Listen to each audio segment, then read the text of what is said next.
Hours before U.S. negotiators were set to meet with the Iranians in Geneva over Iran's nuclear program, the Trump team claimed it sees evidence that Iran is trying to rebuild nuclear weaponry, including intercontinental ballistic missiles capable of striking America.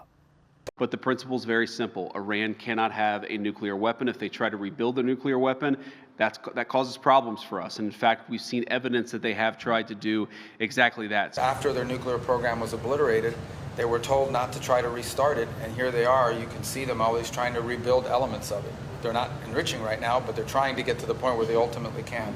They possess these conventional weapons that are solely designed to attack America and attack Americans if they so choose to do so. How Marco Rubio's claims fit into the latest talks is unclear.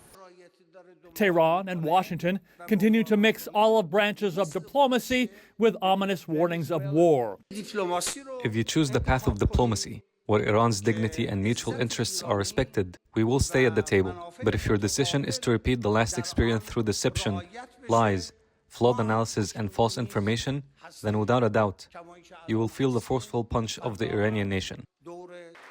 In President Donald Trump's State of the Union speech on Tuesday, he said he preferred diplomacy, but he called Iran the world's #1 sponsor of global terrorism and that he simply would not allow them to have a nuclear weapon.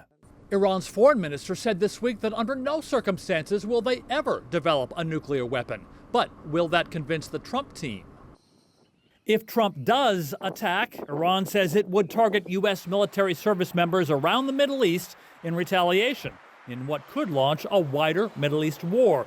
And a U.S. attack would be a total reversal of Trump's no new wars mantra that he promoted to his supporters for years.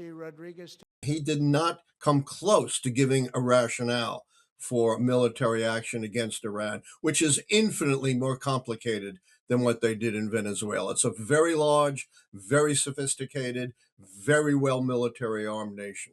Marco Rubio said any nuclear agreement reached with Iran would also involve input from China and Russia, but he offered no deadline on Trump's demands. And on Thursday's meeting in Geneva, he simply said maybe something good will come of it. Andy Roesgen, TRT World.